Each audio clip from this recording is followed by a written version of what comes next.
In this video, I am interviewing a client of mine. His name is Sansing. He went through my 4-week Drop Your Pop Time program. Aiden is a 10 out of 10 kid, absolutely one of the coolest kids I've gotten the opportunity to work with.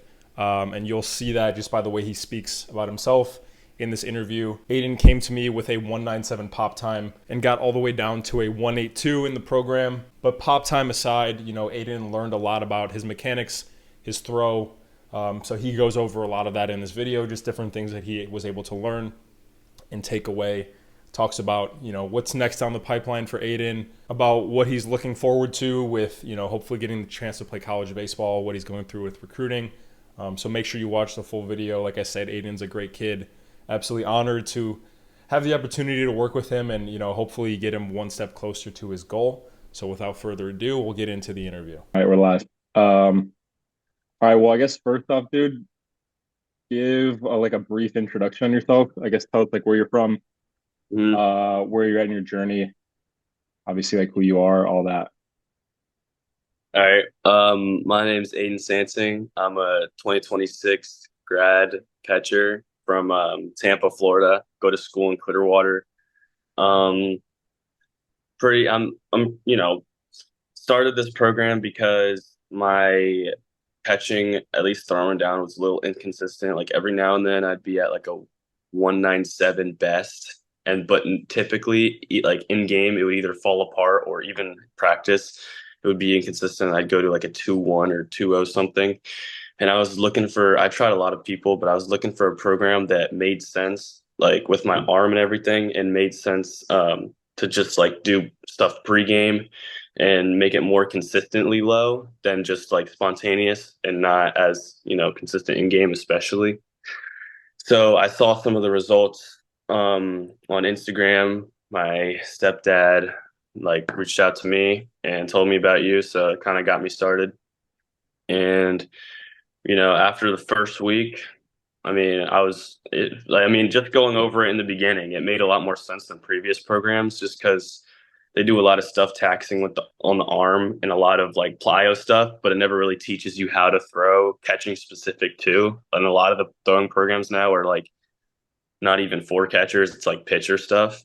So it's completely different. But this, since it's like catching specific and it's not like just loaded, just plyos, heavy plyos, and then throw this amount and then that amount. It's like kind of the same stuff that works weeks on weeks. And each week it kind of develops, a different skill set, which I like because it really lets you get down one skill set and then the next instead of just doing something different every day and expecting you to learn it because you need a lot of reps for it to be a habit. So, but yeah, that's basically, the whole thing. But Okay, I'm gonna tell you this. I'm gonna cut this part out. I don't want you to feel like you have to like sell the program. Honestly, dude, like I just want this to be I'm like, not selling the program. I'm just being honest. all right, that's fine. But I guess like I don't want you to feel like you have to do that. Like I want Yeah, kids to be no, able to I'm being watch this honest. and be able I want kids to be able to watch this and be able to like actually like relate to you because a lot of the kids that I work with are like in a similar position to you. A lot of them are like, mid high school guys, like mid-year high school guys. So yeah, dude, just let it roll. But I guess let me ask you this, because like you said coming into the program, um, your throws were inconsistent and like the only things that I've seen from you is like you came into the program at a 197. Hmm. Um, and like even when I've posted about you on my Instagram, like I've made it very clear, like you came to me as a pretty elite thrower. Like, you're going to be a Division 1 catcher, and like I think anybody that would get the chance to watch you play would recognize that. Um, but I guess kind of like talk me through, dude. Like, what were your biggest struggles with your throw, like before we even got to work together? Okay. So the biggest struggle with my throws is, well, one, obviously the accuracy. So I would tend to pop my hips up a lot and I would end up just sailing the ball over him every time. Like I just sail the ball over, which obviously does no good at all. And I realized a lot of that has to do with because I'm just not patient when it comes to transferring. So also I'd reach out and then I'd grip my throwing hand and reach in the glove, and then I'd end up with a bad grip, and then I go straight. It's like I had a lot of bad habits, like, and then I'd like go back and I'd keep my arm still like this. I wouldn't keep it moving. I just keep it still, and that would make it so I'd probably sail over a lot more rather than just having rhythm and being loose. I'd try to rush myself, and I'd end up getting stiff and just not like all one motion. It'd be multiple. So that was the big problem I had. I kept overthrowing, even on third base throws, because I just try and rush it as quick as possible and think too much rather than just letting the body flow. But yeah. Yeah. Okay, let me ask you this, dude, because like something that I try to wrap my head around is, what is the what is a kid like Aiden Sansing? Like you are the type of kid I want to work with. Like if I could get 100 of you, like my job would be super enjoyable. So I guess like what I'm trying to figure out is a kid like yourself, like what have you kind of done in order to like actually learn how to throw well second base? Like what have you been exposed to? What have you been taught? Like tell me, I guess, like your previous experience like before we worked together. Yeah, so I had this one guy who's still I'm pretty close with, who it wasn't really a throwing specific, but it started out. I went to this place called Summers Method, which is known for increasing strength and stuff like that. But the program he had kind of like it messed up my just arm a lot. Like I'd always be in pain because of how much it was like a ton of just overwhelming throwing. So my nervous system was always messed up. So this guy that came in named Zach, and he helped me develop kind of a new throwing system for catchers, which kind of helped me as well compared to where I used to be before I started.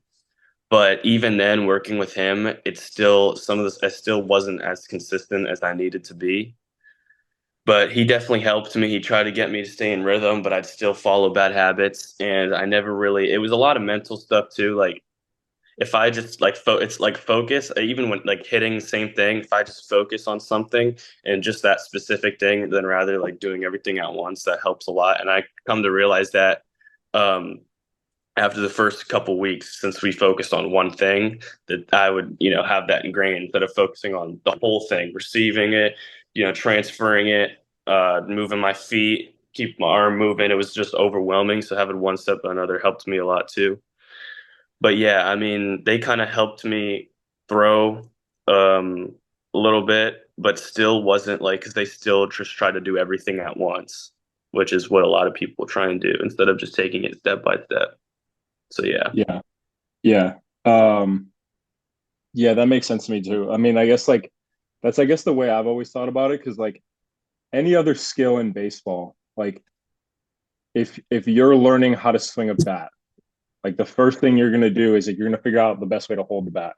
Then you're gonna figure Hmm. out like the optimal stride, or I'm sorry, the optimal load, and then you're gonna figure out the optimal stride and then bat path. Like I guess I've never really understood why like nobody's taking the time to like actually go in detail on the throw, but it's I guess good to hear you kind of like talk about it like that. Yeah.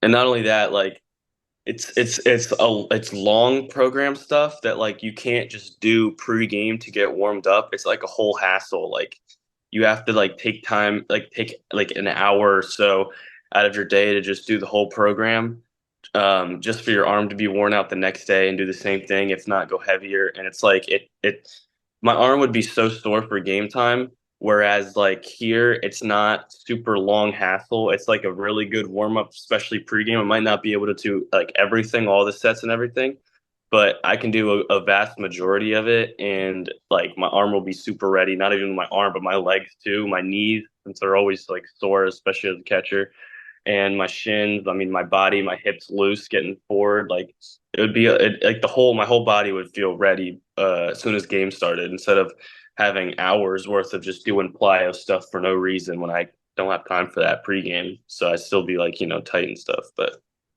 Yeah. um, yeah, dude, I guess like the philosophy on that is like, okay, when you go to play college baseball, um, you're gonna have, you know, maybe 50 games of inter squads in the fall. Then you'll get some time off in the winter, and then you'll play another 50 games in the spring, and then the summer you're going to play another 50 games summer ball, and then you're going to come back in the fall and you're going to play another 50 games. So like, and then if you have the chance to go play professional baseball, you're going to be playing, 150 games without a break. Obviously, you'll rotate catchers, but I guess like my whole philosophy on this was like give you guys a way to throw without like taxing the arm. Like the whole idea behind like the movement prep stuff was obviously to like take as much stress off your arm as possible. Like I'm a believer in if you're throwing properly, like the stress on your arm should be minimal. Like that's how it's repeatable and that's how you can, I guess, stay consistent. Cool. Mm-hmm. Um, Yeah. but yeah, dude, I guess like okay, let me ask you this then. Like I said, you came in at a 197, which is pretty amazing. Like most of the guys that I talk to, like their goal is just to get under a 2-0 consistently. Um, Mm-hmm. you were already there starting out, and then after week one, you hit a 193, which was pretty dope, and then ultimately ended at a 182. So I guess like for a guy like you, that's already like pretty damn good. What would you say was the biggest like change that allowed you to go from a high 1.9 to a low 1.8? Honestly, the stuff we did in the first 2 weeks really helped me because those were my biggest struggles. Keeping the like throwing, keeping the scat pinched and throwing off like my lat and shoulder rather than because I used to have a lot of bicep pain when I threw and I'd push and it'd be a lot less velocity. So helping that and engraving that instead of using my bicep more, that helped a lot as well as not being sore.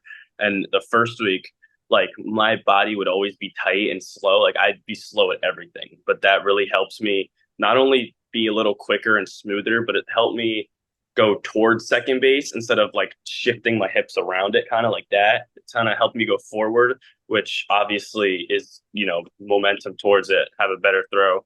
Helped me as well staying low. It helped when I stayed low and not pop my hips up, it helped my throw low and I'd either have like a short hop or it'd be right to the bag. So that those were like the biggest things for me because like I said in the beginning, I'd pop up and then I'd overthrow and a lot of that also probably had to do with pushing. So that scap thing really helped as well as the movement and then obviously the transfers helped as well because like I said as well, I struggle reaching out and then reaching my hand in because I'm better at just deflecting like that and close to my body. So I really exaggerated that. And that kind of got engraved as well. So just having that stuff combined really just helped me decrease my pop time and be more consistent. But yeah, I get better grips on the ball. I'd have a more loose arm and more strong arm because I'm moving towards the bag and have more under my feet as well instead of just kind of throwing like popping up and then throwing like that and then back down that way. So yeah. Yeah. I think like you talked about like the pain in your bicep. What I noticed with you, like right when you came in, um, which I think was probably the cause of like the bicep pain was like your movements weren't necessarily like tight enough yet. And you were getting like disconnected from your arm and you were putting Yeah. unnecessary stress on your arm. Mm-hmm. And then like towards the end, like when you started sending your videos in, like after week like 2 and 3, like everything was so tight. And I guess that's something that I try to get my guys to realize too is like, you know, it's about recognizing the inefficiencies in your throw and about like figuring out ways to clean up those inefficiencies because those inefficiencies are what leads to like, inefficient transfers, inefficient footwork, like unnecessary strain on the arm. So I'd say that was like probably the biggest thing that you excelled at, dude, was like you already had a lot of emotions down. It was just like tightening up those little things. And I think like, that's why obviously pop time aside, like that's why your throws are going to be like more consistent and obviously you can play for, longer. Yeah. And that also with the scap, it helped me get a lot more backspin on the ball rather than cutting across it as well. So my throws weren't either cutting or going off to the left. They were staying, faster and more backspin towards the base. So Yeah. Well, cool. I guess like program stuff aside, dude, like tell us tell us what's next for Aiden Sansing. Like, what is obviously you're a sophomore right now, but talk to us about like, what the next steps are for you, recruiting, goals, like where you're kind of at with everything. Um, so in the past, I did some camps to different colleges, gotten some numbers, reached out a few times, but I can't really talk because I'm sophomore, obviously. But I'm excited for this summer to play for the Philly Scout team up in Atlanta. And I'm probably going to go to some more college camps as well during the summer once I can kind of get talked to more because I'm closer to being a junior. I already have some connections and some, like Zach, I told you, has some friends at some certain colleges I really want to go to. Like, I love Coastal Carolina. Campbell's pretty good. I like the Southeast schools. I really like because the weather close to home, and it's just I like the area better. Um, Visited some campuses like them, so yeah. As in recent, I'm probably just gonna keep doing, you know, um, certain stuff with the program that worked for me, and then just grind out the rest of the season until I'm ready for the summer. It's getting better and better. Probably gonna gain some weight this summer. I bulked last summer. Probably gonna bulk a little more this summer just to get heavier, but not too much to where I'm like super slow and not being able to move. But I have to get used to my weight and stuff. So, but yeah, just gonna gain strength and be ready for junior year at a Yeah, different school. cool. Um, I'll tell you this, dude, like from my experience getting to work with you, like you're gonna be all right. If I was a Division 1 coach, like I would want you on my team. Baseball aside, like I think your attitude, dude, is like absolutely great. I know the first time that we ever talked, I remember saying like something about how you were like kind of a weirdo. Um, but and you were like, yeah, you don't even know me yet. But I think like I meant weirdo in like the most endearing way. Like you're a great kid, you have a great personality.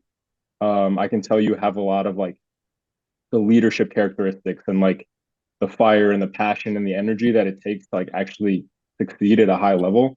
Um, so I guess like, dude, obviously the program's over. But I want you to know that like anything you ever need down the line, let me know.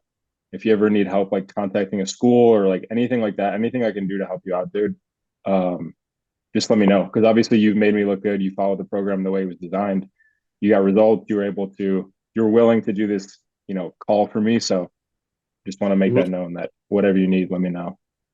Thank you. Appreciate that. Cool. But yeah. Um, I guess we'll wrap it up, dude. Anything that you want to say to the people, anybody that's maybe in your shoes and thinking about doing this?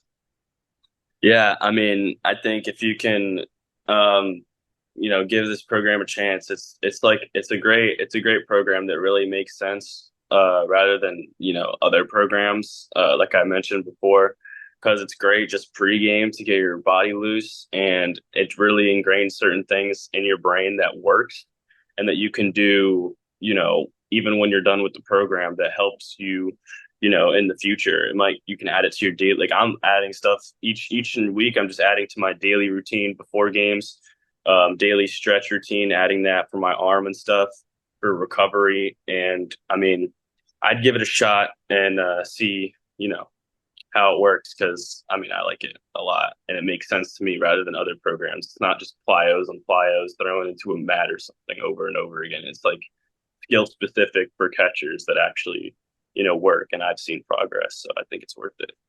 As long as Cool. you do the whole program, like from start to finish, it'll work for Yeah. sure. Yeah. If I'll end on that. If if you want to join and you're not willing to actually like do the work and do the program the way it's designed, I probably don't want to work with you. But if you're like Aiden, go ahead and apply. But Aiden, dude, you're the goat for real. I appreciate you. I appreciate you doing this call. Um, but yeah, we'll kind of wrap it up here. I'm gonna end the recording. If Aiden's story resonated with you, if you think you could benefit from, going through the same process that Aiden went through, getting to go through my program, getting the opportunity to work with me and, decrease your pop time, and not only that, learn proper mechanics of your throw, learn how to create repeatable throws, learn how to elevate your game in a way that Aiden has. If that's you, I'm always taking on applications for the Drop Your Pop Time program. I take on about 10 to 12 guys each month. So go ahead and either book a call with me down below. We can run through your situation, make sure that I can actually help you, make sure that the program would even be a good fit for you. But if that's the case, if this is something that you're ready to dedicate some time and some effort to, if you're ready to put your all into this program to get the results that you want, and not only drop your pop time, but learn how to throw efficiently so that you can, show out at showcases, show out in these tournaments, earn a spot for yourself, get more playing time, whatever the case may be. If you're ready to elevate your game in terms of the throw, if you've been struggling to find solutions to your throw, if you've been struggling to find, solid coaching for your throw, now is the time to apply. Go ahead and book a call. The link is in the bio of this video. So fill out that application, book a time to speak with me, and we'll run through your situation, make sure I can actually help you. If everything makes sense, I'll give you the next steps as to how we can move forward.